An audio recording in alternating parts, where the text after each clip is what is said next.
Welcome everybody to What's going on? Where are we? We got a new. We're test trialing a new setup here. Still very much in the test. Yes, It's like preseason day 1 of week 1 testing. This is our own very shakedown of our setup. We found that we're missing a lot of things, but we're trying out a new setup in Shaker's nice little basement here. Yeah, multiple reasons why this is, but keep that in-house. Yeah, absolutely. Within the team, you know. But anyways, the The show. main reason we're not allowed. The show keeps going. The show must go on, as they say. So we're going to be talking about week 2 of testing. Just wrapped up recently in Barcelona, and we're 2 weeks out from the race, guys. Which is very yeah, exciting. Very yeah. close.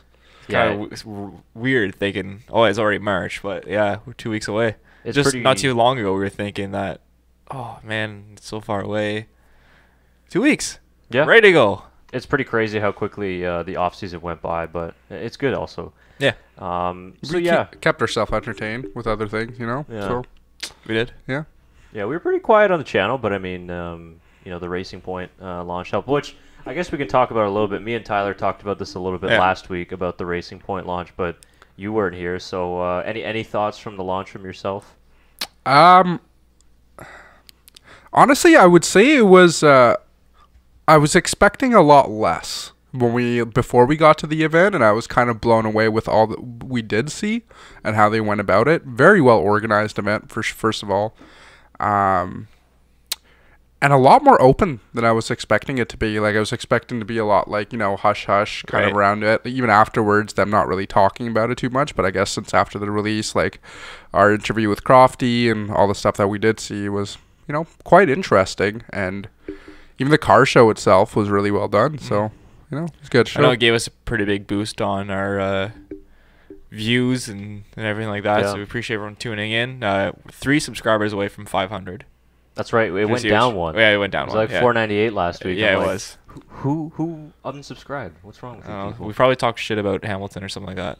Maybe. I mean, that's just a usual thing. So if you're not used to it Yeah. from our channel, Better get used to it now. Yeah. Although we got the Mercedes hat sitting right here. Yeah, we do. So We do. we're not biased. How about that drive? I did the drive the week afterwards, and let me say, it only took me 4 hours to get to Toronto, so it wasn't too bad. But honestly, we may do. I was expecting a lot worse on our drive up to Toronto. I was expecting 7-8 hours, but I think we got there in 5 to Oshawa. 5 which and a half, was, something like that. yeah, so not too bad.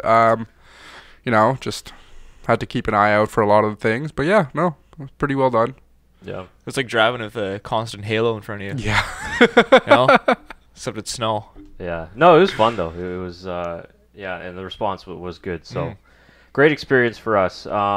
So like I said before, week 2 of testing has wrapped up. I wanted to start with a little bit of breaking news. Is that Ferrari has dropped Mission Win Now from their Oh, name. have they? So they submit the name of the team to the FIA before the season starts. And so before they were supposed to be known as Scuderia Ferrari Mission Win Now, something like that.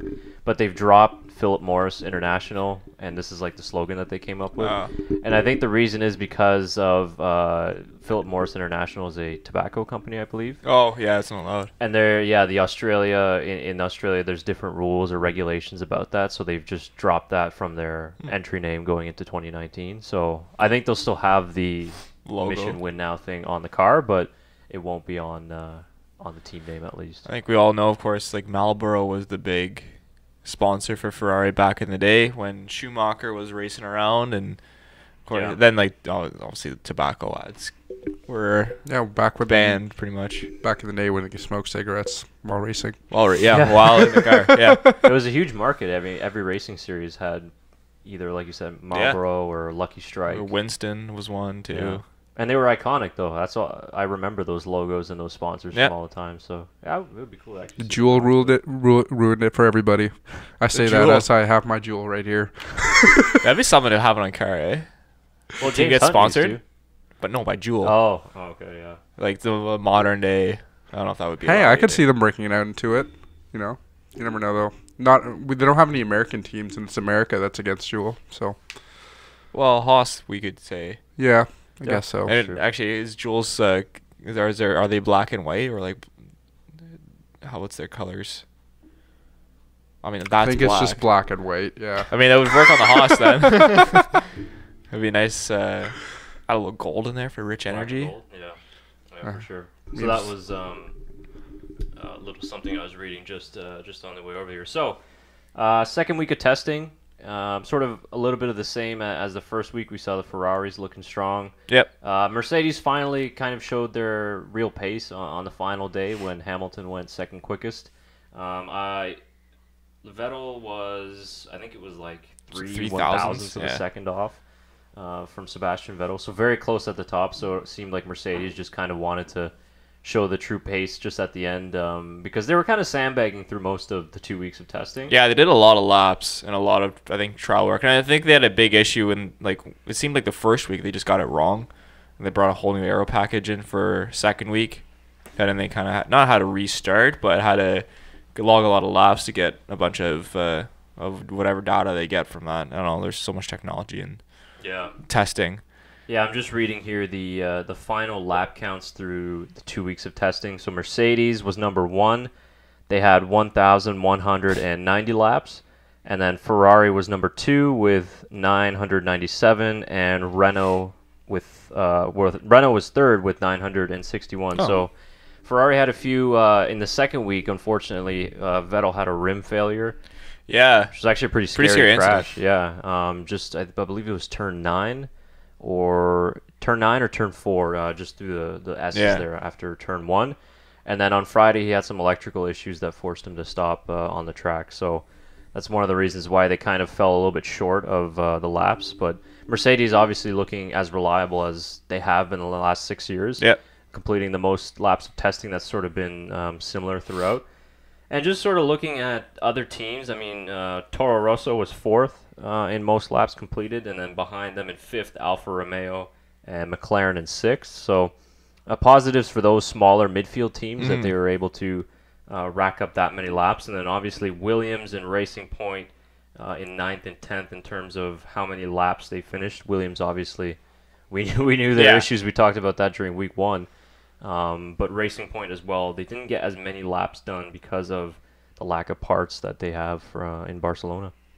Yeah, that's nothing to do with their fault either, I guess, is it? Just kind of annoying from the manufacturer, but I'm sure they'll have some big upgrades coming down the line in the first few weeks, I would presume, if you're Racing Point, because they didn't really show amazing pace. They were solid. They were up there in the midfield, but they weren't like, here comes 4th place easily. Yeah. But I think the whole midfield's like that right now.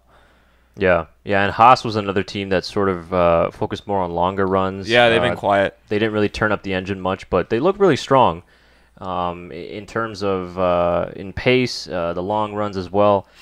Some people are thinking that they're just ahead of Renault in the midfield as well. So there you go. They might be competing for that number 4 spot with Renault. Alfa Romeo as well continued a strong second week. Toro Rosso had a good second week too. Yeah, exactly.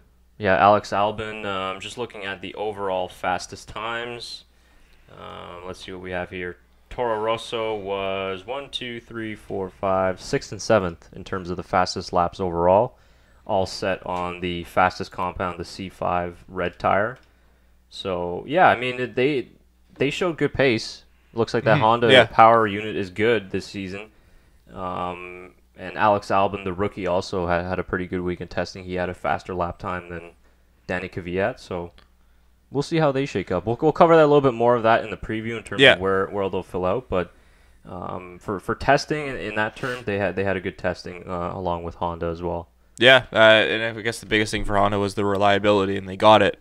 So that's a huge confidence boost for Red Bull and Toro Rosso going forward. I think you look at that and you go, okay, we could have a successful year of scoring points as long as our engine stays how it has been.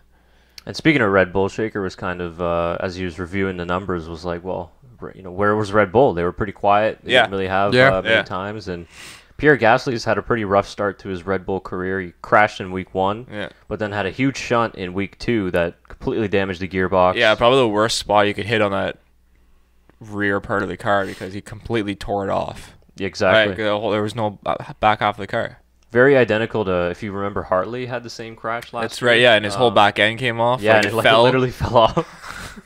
Yeah, and that was on the Thursday, and they did a good job. They flew some parts in overnight, and they got Verstappen out on Friday, but I mean, he didn't get very much running. And Max also did not run the hardest or the softest compound, the C5, so I wouldn't read too much into their struggles. I mean, Red Bull has always been able to bounce back, and I think they're sort of within a couple tenths of Mercedes and Ferrari. How close are they exactly? They might be on par with Mercedes. I think they're behind Ferrari at this point, but they might be sort of neck and neck with Mercedes as well. So, but yeah, just a couple unfortunate little things in the 2 weeks of testing, which limited their lap time on the week 2 as well. So that's a bit unfortunate, but I think Red Bull will have a pretty good bounce back in Melbourne. Yeah, I think it'd be a shocker for them not to be up there as a contender this year. It would really surprise everyone. I don't know how that could happen, but they're always a team with a bunch of resources. Very smart people in charge of the Red Bull racing organization. They know what they're doing, and I'm sure they'll be able to kind of show their true pace in Australia. I was about to say Brazil. They're not going to Brazil yet. That's not even close. In Australia, they'll be able to show their true pace. And it'll be interesting to see, of course, once we get going in Australia, where everyone will line up. But we can get on that in our season preview as well. Yeah, that's right. And like you mentioned last week, too, that Melbourne necessarily isn't the track to read too much into. Well, it's just there's not a lot of overtaking in Melbourne. That's the only tough thing, especially to judge into what this new aero package is going to be with the seamless front wings. Is that a good word for it? Seamless? Simple, yeah. It'll be you can't judge too much. I think we can judge week 3, week 4. Well, it's kind of around the time we were judging last year, too. Australia, I think it was... Wow, I'm blanking out. Ricardo is the one who crashed in Australia, right? And that was what everybody was expecting him to kind of win at because it was kind of his home race. But was it Ricardo or Valtteri? I know Valtteri crashed in qualifying. What did Daniel do though last year in Australia? Did his car just fail? I think you're right. I think you're right. I think that was the year before. Wasn't it? I want to say it didn't was he finish Australia. decent last year? I don't think he did. Something? No, I don't think he finished last year in Australia. No? I think he finished like fifth or... Well, okay, so I know Fernando Alonso finished in the top 6. Because remember he said, now we can fight. Right. They had a good couple first races. Yeah, that's right. I don't know where Ricardo finished exactly last season. But again, that goes to our point too, where McLaren finished 5th in the first race, and then they had some good races after that, but then progressively just went. They've looked pretty good in qualifying and testing as well this year too, though. Ricardo was 4th. Oh, well, and then Fernando Alonso was 5th. Yeah, pretty decent. Okay, I think it was the year. It was either 2016 or 2017 where he retired. Yeah. Okay. But McLaren had a very good testing as well, and a lot of media were going up to Carlos Sainz after testing and going, well, is this something we'll see? Are you guys going to be fighting for podiums? And Carlos Sainz would be like, whoa, relax. No, we're McLaren. No, he said, well, basically, don't expect us to be coming right away fighting for podiums and stuff like that, or fighting to be in pole position. Because they had a lot of fast times, McLaren, throughout the weekend. But he said, I love the car. The car is very competitive, and I think we're going to put up a challenge, which is great to see. Maybe this is finally McLaren's breakthrough once Fernando leaves. Well, he's actually back. Did you see that's he right. was in the paddock. Yeah. Oh, was he? Back Okay. And he's going to test the car at some point this season. I don't know, maybe in a summer break. He's already missing it. It's been like 3 months, and he's like, damn it. Well, maybe the car's good this year, right? Yeah. He's like, he saw it was decent, so he's like, well, let me rethink it. Come back. But they haven't said exactly when he's going to be testing it, but at some point he will jump in the new McLaren. So, I mean, I guess they could use his input and expertise, but even he was saying that he's preparing himself for a return, like he's getting ready. So, we said this last year too when he announced his retirement. Remember, people, we called this. We said he never announced his retirement. He just said he's stepping away for the moment. I don't think he said for the moment, but we all kind of figured that hey, he's gonna make a return at some point because just the way he worded it and seemed like it might not be his last little stint in Formula One. Yeah, I definitely agree. I definitely thought last year too. It was like, there's no way this is his end. he'd come back at some point. If not next year, then 2020. Yeah. 2021. So he'll go off. He'll do the Indy 500, maybe win that, and then especially if he wins that, I think he'll be looking to come back because he'd have the Triple Crown. Yeah. Or well, that doesn't even matter. I mean, but it was never based on him that he was, did bad. It was always the car that something else had happened. So it was never Alonso that was kind of falling out of it, So, I agree. I could see him coming back, sometime this year or sometime in 2020. So we'll have to see. And if McLaren does do better, there'll be good motivation for him to come back with that team. Like you were saying, Carlos Sainz had the 5th fastest time overall in the 2 weeks of testing. So, I mean, it's difficult to say. The midfield is going to be super competitive this season. So, they do look like they have made some improvements. I think they'll do much better than they did last year. But unfortunately, that might not result in 6th or 7th in the Constructors. They might be just ahead of Williams. But it might be more or less because of how competitive it is and instead of just a really underperforming car like in 2018. But it'll be interesting to see. It's time for them to have some sort of a bounce-back year. Yeah, I think every F1 fan is rooting a bit for McLaren to get back in the top flight of things because they're McLaren. They're supposed to be. Yeah, exactly. I mean, such a historic team, and when you look at where they've been the last few seasons, it's pretty sad, to be honest with you. And another team as well, Williams. I mean, they're up against it this season. None of they're doing again either, though, right? Like, well, I don't know. Maybe they didn't put the order in on time. They didn't get Amazon Prime. Yeah, they didn't get Amazon Prime. Yeah, exactly. They have a lot of work to do. Yeah, I mean, they don't look that fast. I mean, Kubica barely got any real quality time in the track. I'm sure he's going to take a little bit to get back in the groove. Oh, for sure. At one point, I could be wrong, but I was just going through videos, and I thought he said, or someone said that he's like 33% of understanding the car after the 2 weeks of testing. Yeah. Like, holy, if you're only 33% understanding the car at this point, like, you might not be up to par until race 4 or 5 of the season. Yeah. I would think so. He's been out of the sport for, 10 years? 8?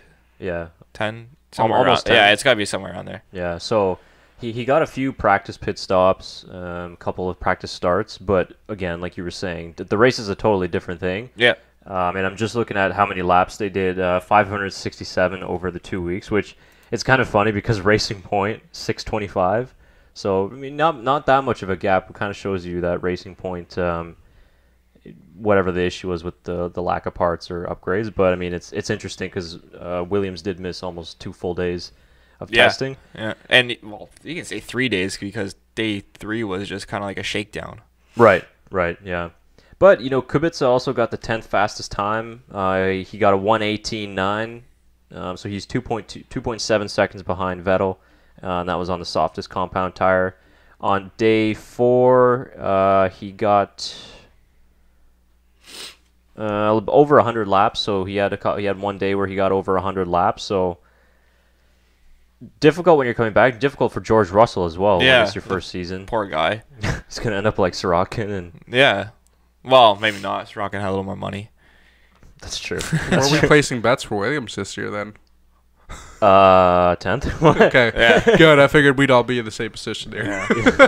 Somebody, stay tuned for a season preview, though. Yeah, exactly. Somebody posted like a rankings of after testing, and they had the numbers 1 through 10, and like 1 through 9, it was just the words like, it's too early to tell at this point. And then number 10 was Williams. I mean, it's true. Especially based on testing and how we've seen them in the last few years or so, like, they need to step up their fucking game. Like, not to be rude, like, I am being rude. You heard it here first, yeah. But like you said last week, a team's got to be last. Somebody's got to be last. So yeah, like even though there could be, your top 3 and then 6 midfield teams, at one point someone's gonna have to finish at the bottom and be like, oh, they had such a bad year. But I mean, it could have been close. We don't know right now. But at what point do you call it? Like, do you call as in, do you decide to invest more money into your team or decide to sell your company to do something else? Well, I don't think Williams will ever sell. At least you would hope not. This team's been around forever. Right, but I mean, Mercedes maybe could have done something to turn that into a junior team in the way Red Bull has it. Yeah. The way Ferrari has it now. Yeah, they would have figured out this solve the Esteban Ocon situation through that way, probably. Yeah. So they could have maybe stepped in and done something there. But I don't know. I don't know if they're in financial trouble. I feel like they're not in financial trouble. I feel like they have the investors. It's someone screwed up somewhere along the line, whether it's the manufacturers or the team or a combination of both, that they're behind. I think it does have to be a combination of multiple things. Like if it becomes a reoccurring part of your team every single year, I think it has to be multiple things that are going wrong, not just one. And in sports, it does happen, but yeah, like it's reoccurring. It's a rebuild. Yeah, they gotta physically rebuild the car. They handled it pretty well, though. I mean, they didn't sort of play the blame game and try to hide whatever the issues were. So the driver said that the team is in pretty decent spirits, all things considered. So, I mean, again, it's testing is one thing. Obviously, the lack of laps is an issue, but they could surprise us. Watch them come out in Australia and be like 5th. Yeah, the 2 days. They were didn't like, want to show it. Yeah. Stroll did it once, right? He made podium with Williams. Yeah, true. In Baku. To be fair, it's Baku. Last Williams driver to get a podium. Yeah, that's true. So he'll go down in history. Well, hopefully not. Hopefully Williams comes back. Yeah. But we'll see where they land, though. And yeah, just that's pretty much it for week 2 of testing. Remember, everyone, it is testing. It is testing, yeah. Like yes, we have an idea of what it's going to be, but are there any real surprises from what we were expecting? Maybe Alpha being as good as they are was the only real surprise. I'm very excited for Alpha this year. I don't know why. Because Kimi's there. That's why. I know, that's but that's why. It's one of the reasons. But I don't know. It's interesting to see Alpha, especially because Alpha's making a comeback in Canada as well as a manufacturer, not just as a racing thing. But like I've started to see so many more Alphas on the roads lately. So I think that's what kind of is getting me a little bit more excited to see how Alpha performs in terms of racing this year. Right. So I'm very excited. Should be interesting. I'm also excited to see how much Danny Kvyat gets made fun of by you. So he's your favorite. Danny boy. And just on the Alfa Romeo point, I think that is probably because of the fact that they're back in F1. Yeah. When we were at the auto show last year too, we saw a section that was just Alfa Romeo, and it had one car on it. To be fair, I think it was the Giulia. Yeah. Yeah. I think last year was. But this year, obviously Toronto's a bigger show. Yeah. But there's 3 cars? 3 of them. 4? Like they're major ones. I think there was 2 variations of the Giulia. Yeah, and they had some nice racing, like memorabilia kind of look at. They were in a cabinet trophy case, whatever you want to call them. Yeah. No actual look at and. No, I think they are trying to make a big push for racing this year to try to make themselves come out a little bit more ahead than the other manufacturers that are in North America, especially with GM, Ford kind of taking a little bit of a low and not producing as many cars. So it should be exciting. They'll have a lot more to work with. So yeah, they were one of the teams that impressed me. And looks like they're going to be competitive in the midfield. So small takeaways from there. Obviously, we know the big teams are going to be the top 3: Red Bull, Mercedes, Ferrari. Yeah, Renault. What's up? Renault maybe even looks like they could be behind Alpha or Haas even as well. Yeah. It seems the midfield will be closer than it was last year. But don't read too much into testing. We can kind of get a sense of which team got it right in terms of the new regulations. Yeah.